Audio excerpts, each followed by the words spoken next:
Assalamualaikum warahmatullahi wabarakatuh. Halo, perkenalkan nama saya Yuliana Rahmawati Effendi dari kelas 1B Program Studi D3 Keperawatan, alamat di Kampung Tajur Pugat, RT 4 RW 10, Desa Banjararu, Kecamatan Ciawi, Kabupaten Bogor. Hobi saya yaitu bernyanyi.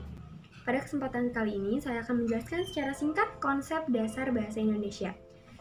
Poin yang pertama yang saya akan jelaskan yaitu pengertian bahasa. Bahasa adalah kemampuan yang dimiliki manusia untuk berkomunikasi dengan manusia lainnya menggunakan tanda, misalnya kata dan gerakan. Sedangkan menurut KBBI, bahasa adalah suatu sistem dari lambang bunyi arbiter yang dihasilkan oleh masyarakat untuk berkomunikasi, bekerja sama, dan mengidentifikasi diri. Poin yang kedua, yaitu aspek bahasa. Sehubungan dengan penggunaan bahasa, terdapat 4 aspek bahasa, yaitu yang pertama menyimak. Adalah suatu proses kegiatan mendengarkan lisan-lisan dengan penuh perhatian, pemahaman, apresiasi, serta interpretasi untuk memperoleh informasi, menangkap isu, serta memahami makna komunikasi yang disampaikan oleh pembicara melalui ujaran atau bahasa lisan. Yang kedua, yaitu berbicara adalah kemampuan mengungkapkan bunyi-bunyi artikulasi atau kata-kata untuk mengapresiasikan, menyatakan, serta menyampaikan pikiran, gagasan, dan perasaan. Yang ketiga, yaitu membaca. Adalah suatu proses penyerapan informasi dalam diri sebuah karya tulis untuk mengetahui informasi yang ingin disampaikan penulis. Yang keempat, yaitu menulis, adalah menurunkan atau melukiskan lambang-lambang grafis yang menggambarkan suatu bahasa yang dipahami oleh seseorang sehingga orang lain dapat memahami lambang-lambang grafis tersebut. Poin yang ketiga, yaitu fungsi bahasa.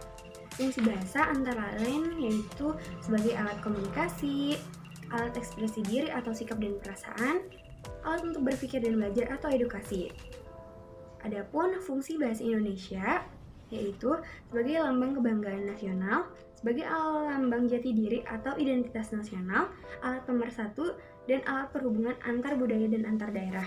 Adapun fungsi bahasa Indonesia sebagai bahasa negara yaitu sebagai bahasa resmi, bahasa pengantar resmi di lembaga-lembaga pendidikan, bahasa resmi dalam perhubungan pada tingkat nasional atau perencanaan, pelaksanaan, pembangunan, maupun kepentingan pemerintah, dan bahasa resmi dalam kebudayaan dan pemanfaatan ilmu teknologi dan teknologi atau iptek.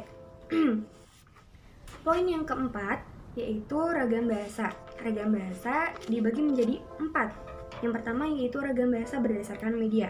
Dibagi lagi menjadi 2. Yaitu ragam lisan. Ciri-cirinya yaitu memerlukan orang kedua atau teman berbicara, berlangsung cepat, dan tidak harus memerlukan unsur gramatikal, namun memerlukan intonasi serta bahasa tubuh. Yang kedua yaitu ragam tulis. Ciri-cirinya tidak memerlukan orang kedua atau teman berbicara, berlangsung lambat, dan hanya terbantu dengan tanda baca.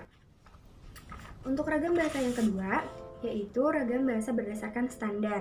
Ciri yang membedakan antara ragam standar, semi standar, dan non standar yaitu penggunaan kata sapaan dan kata ganti, penggunaan konjungsi, dan imbuhan. Ragam bahasa yang ketiga yaitu ragam bahasa Indonesia berdasarkan cara pandang penutur. Dibagi menjadi 4, yaitu ragam dialek, ragam terpelajar, ragam resmi, dan ragam tak resmi. Dan ragam bahasa yang keempat yaitu ragam bahasa Indonesia berdasarkan topik pembicaraan. Topik yang dimaksud meliputi hukum, bisnis, agama, sosial, sains, dan lain sebagainya.